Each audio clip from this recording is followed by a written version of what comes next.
Oi gente, eu sou o Neto, esse aqui é o canal 1000 Páginas e outubro foi um mês pavoroso de notícias.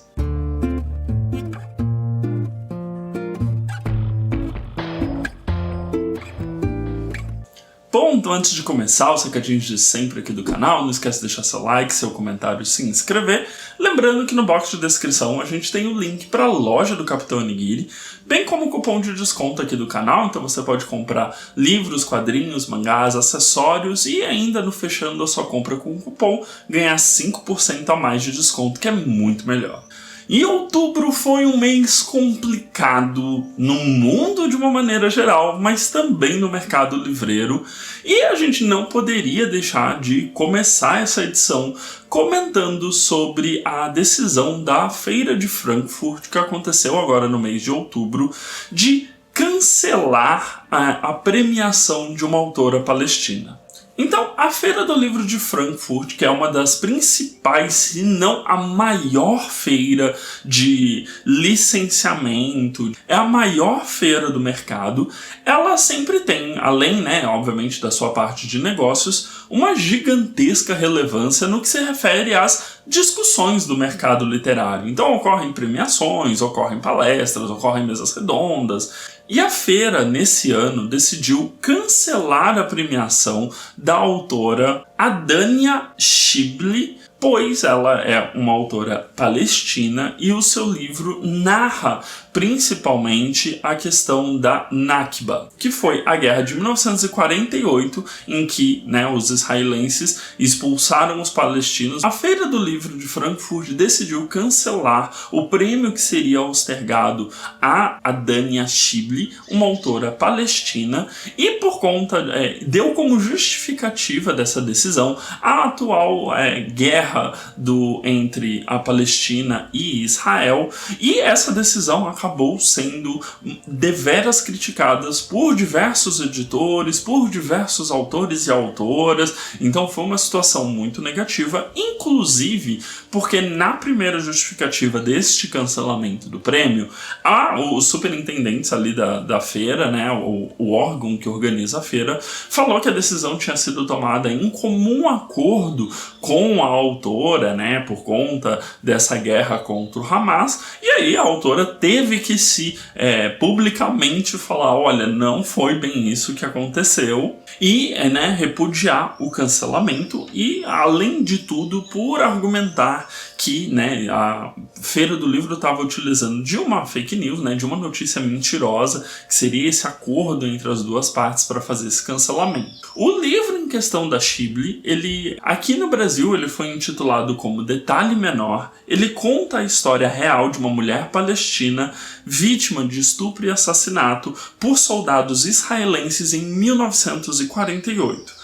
Durante o conflito que ficou conhecido como Nakba pelos palestinos, que foi o deslocamento de mais de 700 mil palestinos da sua terra para a faixa de Gaza. De modo geral, também foi feita uma carta aberta assinada por mais de 300 editores, autores, autoras, pessoas do mercado livreiro, como um repúdio à organização da Feira do Livro. Além disso, uma questão que pega bastante para a feira é que, como ela é a maior do setor, diversas editoras árabes se posicionaram falando que não iriam mais comparecer à Feira do Livro e nem realizar nenhum tipo de negócio durante esse período. Enfim, é uma notícia muito triste para o mercado como um todo, essa utilização de algo que deveria ser livre de fronteiras como a literatura, para os seus próprios proveitos e posicionamentos, como a Feira do Livro fez. E a gente torce então para que mais pessoas agora passem a ter contato com o livro da Shibli por conta disso, que é publicado aqui no Brasil pela editora Todavia. Já aqui no Brasil foi anunciado a data da 27ª Bienal Internacional do Livro de São Paulo. E ela vai acontecer de 6 a 15 de setembro de 2024. O evento vai ter também um novo local, que vai ser no distrito Anhembi, na zona norte de São Paulo, com uma área aproximadamente de 75 mil metros quadrados. Além disso, os visitantes que fizerem a compra antecipada dos seus ingressos, que está em R$ 35 o valor inteiro e R$ 17,50 para meia, vão ter aí um cashback, né, do valor do seu ingresso para poder utilizar na feira também. E aí, óbvio, também começou a venda dos espaços, então editoras, expositores também já vão começar a se movimentar para negociar os seus estandes para o ano que vem. Essa data é diferente da que foi realizada no último ano, então a gente não sabe muito bem como vai ser, porque vai ser em setembro, em plena época do feriado, então vai ter essa mudança de data que é diferente da última que foi realizada, mas mais próximo à data que é realizada a Bienal no Rio de Janeiro, né? Então provavelmente eles devem estar tentando utilizar o mesmo período do ano que é a Bienal do Rio para ver se eles têm um resultado similar ao que ocorreu esse ano, que foi um recorde de vendas, público, arrecadação e etc. Agora, um tópico extremamente sensível, que eu já tenho visto um monte de gente fazer comentários bem equivocados sobre o assunto, mas foi que a audiência pública sobre a Lei Cortez avançou no Senado, indicando um consenso entre o setor do livro e a classe política que está, né, fazendo esse trâmite. Essa audiência pública ela ocorreu no dia 25 agora e ela reuniu as principais entidades do livro para tratar sobre a Lei Cortez. A lei visa promulgar que no primeiro ano de vida do livro ele não possa ser vendido com descontos acima de 10%. O intuito disso é evitar que e-commerces com maior poder de barganha possam negociar descontos que estão muito superiores, não permitindo a concorrência de livrarias, né, livrarias físicas, livrarias menores digitais. Então, com a lei do preço fixo, a gente teria durante um ano uma regulamentação do mercado, mantendo todo mundo jogando pelas mesmas regras. Durante a audiência, houve sim um consenso entre todas as partes do como essa lei poderia ajudar o mercado e aumentar, inclusive, novas livrarias, novos e-commerces surgindo, porque o que é visto hoje é que grandes players do mercado, e aqui eu cito nominalmente, por exemplo, a Amazon, praticam desconto já no primeiro ano de vida, em 3 meses às vezes de um lançamento, descontos de 30%, 40%, 45% em lançamentos. O que, né, é um desconto que livrarias físicas e e-commerces menores não conseguem replicar. Um ponto importante que foi ressaltado pelo Dante Cid, que é o representante do Sindicato Nacional dos Editores de Livro, é que essa lei não visa promover um preço, uma organização da precificação dos produtos. Então isso ainda seria a cargo de cada editora. Mas sim um debate sobre como isso é vendido, né? Então, como é que a gente consegue organizar todas as livrarias e pontos de venda para ter um preço mais ou menos igualitário e o cliente, né, o leitor, o comprador, possa escolher o local de compra não baseado em um desconto, mas sim baseado numa livraria que é mais próxima a ele ou em algum lugar que ele esteja passando, enfim, que ele tenha outros pontos para decisão que não o desconto. Ele também ressaltou como os descontos atuais são uma prática extremamente nociva ao mercado. Por quê? Como a gente já noticiou aqui diversas vezes, as editoras elas são muito claras que quanto mais contato você tem com a Amazon, né? Ou seja, quanto mais amarrado você está com a Amazon, mais ela vai empurrar os descontos que elas nos fornecem para as editoras. Isso, editora de mangá, de quadrinhos, de livros e etc.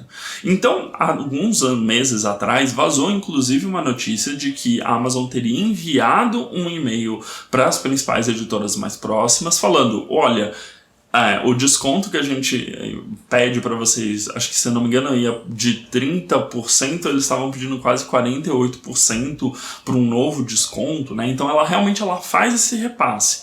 Por conta disso, é um repasse que não pode ser seguido por outras livrarias, porque existem outros custos agregados, mas principalmente isso tem levado a um encarecimento dos produtos que são vendidos única e exclusivamente na Amazon.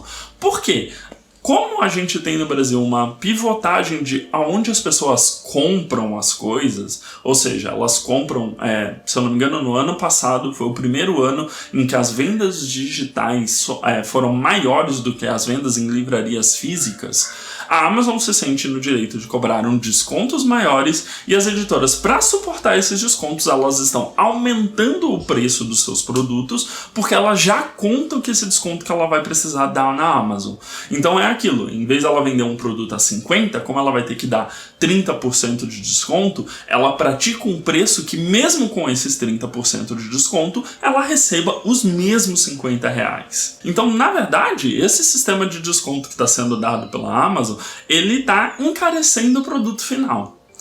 E aí, a presidente da Câmara Brasileira do Livro, a Sevani Matos, ela também desmistificou a ideia de que a lei resultaria em um aumento de preços, pois os estudos mostram que ao limitar os descontos em até 10% nos primeiros anos, a competição do setor se torna mais saudável.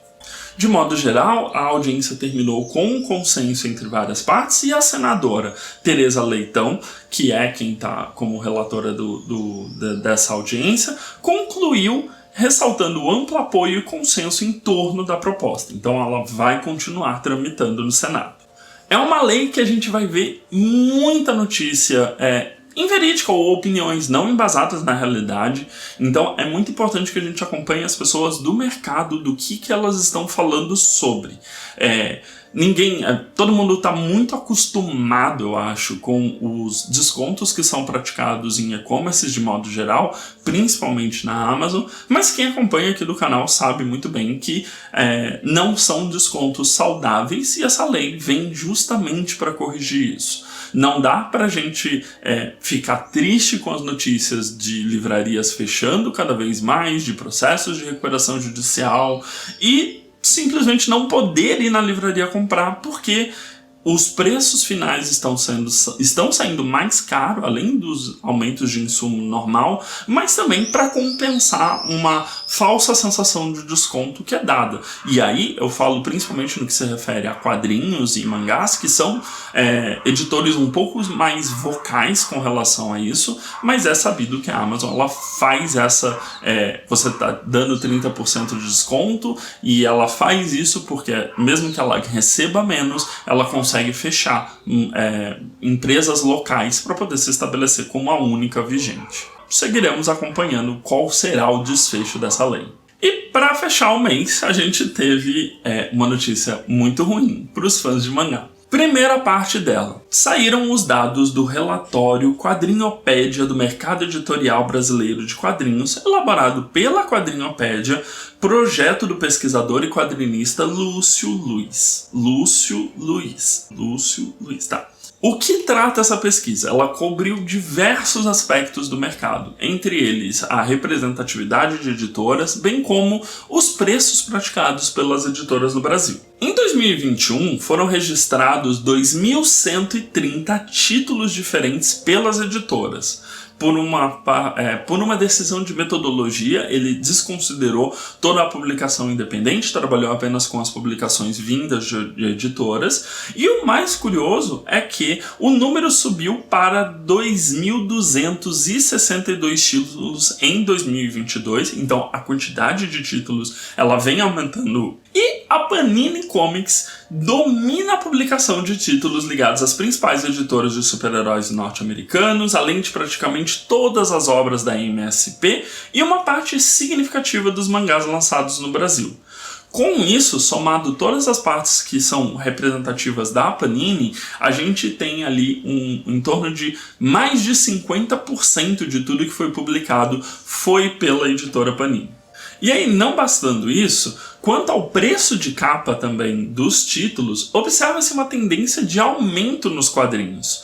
Então, os valores quadrinhos que são cobrados acima dos R$100, a gente teve um aumento, mas a gente também tem esse aumento em quase todas as faixas de valores acima dos R$25. Então, a gente teve uma diminuição de valores mais abaixo, e esses valores mais abaixo são muito voltados para o público infanto-juvenil, enquanto nas outras faixas de valor, todos nós tivemos aumento. E aí, além dessa notícia que todo mundo ficou meio, nossa, a Panini realmente é gigantesca e realmente os quadrinhos estão ficando muito mais caros de se acompanhar, a gente teve também a tradicional live que ocorreu no último dia aí do mês dos lançamentos da Panini para 2024 e na surdina, como quem não quer nada, a Panini botou pré-vendas para janeiro de 2024 e nelas a gente descobriu que virão novos aumentos. Então a gente tem apenas a listagem dos aumentos que foram praticados em janeiro de 2024. A editora já comentou que títulos um pouco mais complexos de publicação, como o Jojo, né, que tem um formato diferente, teve um aumento significativo, cada volume aí passando dos R$50. E a gente ainda não sabe a extensão desses aumentos nos outros títulos, porque a editora também falou que eles vão sendo reajustados ao longo do período. Ou seja, o que não foi publicado em janeiro, porque, sei lá, é bimestral, em fevereiro talvez a gente tenha uma surpresa.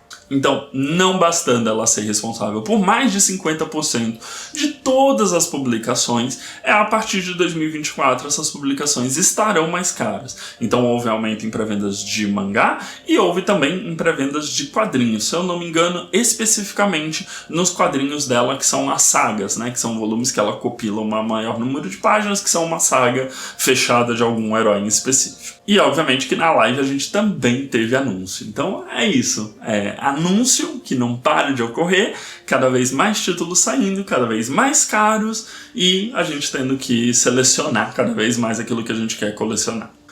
E é isso, foi um mês longo, foi um mês bem difícil, com notícias bem pesadas para o mercado editorial, mas estamos nos caminhando para o fim do ano, então as notícias devem dar uma assentada e vamos torcer para vir coisas melhores aí nos próximos meses. Mas é isso, não esquece de dar uma olhada nos vídeos recomendados do meu lado direito, se inscrever na bolinha do meu lado esquerdo para continuar me acompanhando aqui no canal.